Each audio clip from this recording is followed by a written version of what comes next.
সিলেট থেকে যুক্ত হচ্ছেন আমাদের সহকর্মী আজহারউদ্দিন শিমুল। শিমুল,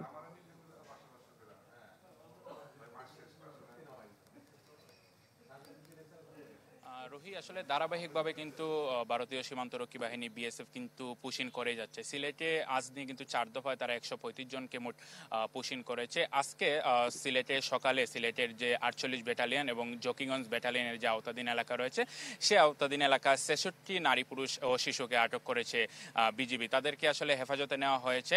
আমরা সার্বিক বিষয়ে এখন কথা বলবো জকিগঞ্জ ব্যাটালিয়নের সিও যিনি রয়েছেন তার সাথে একটু কথা বলবো, জুবায়ের আনোয়ার। আপনার কাছে জানতে চাইবো যে এই যে সিলেটে কিন্তু 4 দফায়, যেটা বলছিলাম, 135 জন মোট নারী পুরুষ শিশুকে ভারতীয় সীমান্তরক্ষী বাহিনী বিএসএফ পুশিন করেছে। আজকে আপনারা কতজনকে আটক করলেন এবং তারা কি অবস্থায় আছে, কখন তাদেরকে থানায় হস্তান্তর করা হবে? ধন্যবাদ। আপনারা জানেন যে ধারাবাহিকভাবে বিভিন্ন সময়ে আমাদের দিকে পুশিন হচ্ছে। তা আমরা ঊর্ধ্বতন কর্তৃপক্ষ এবং আমাদের ঊর্ধ্বতন সদর দপ্তরের দিক নির্দেশনা অনুযায়ী বর্ডারে আমাদের সদস্যরা অত্যন্ত চৌকসতার সাথে এবং অত্যন্ত তৎপরতার সাথে তারা কাজ করে যাচ্ছেন যাতে এই ধরনের পুশিনের ঘটনা না ঘটে। আমরা সার্বক্ষণিক গোয়েন্দা তৎপরতা চালিয়ে যাচ্ছি এবং আমাদের স্থানীয় প্রশাসনের সাথে যথেষ্ট পরিমাণ আমাদের সমঝোতা এবং আমাদের জনসংযোগ আছে, যার কারণে আমরা প্রায়ই প্রতিহত করছি।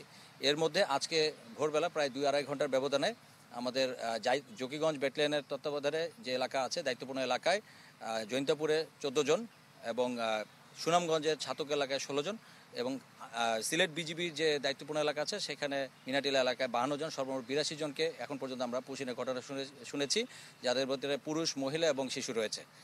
এবং তাদেরকে আমরা এখন প্রাথমিক জিজ্ঞাসাবাদে জানতে পেরেছি যে তারা সবাই বাংলাদেশি এবং এরপরে বিস্তারিত জিজ্ঞাসাবাদ এবং তাদের তথ্য কালেকশনের পরে আমরা পুলিশের কাছে আজকের দিনের ভিতরে যে পদ্ধতিগত বিষয় আছে তাদেরকে হ্যান্ড ওভার করবো এবং তারা ফার্দার যে ডিটেল ইনভেস্টিগেশন আছে তারা সেটা করবে।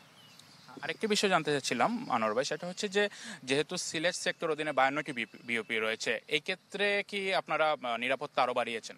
জি, আমাদের আরও আগে থেকেই আমাদের তৎপরতা বেড়েছে এবং জোরদার হয়েছে টহল কার্যক্রম।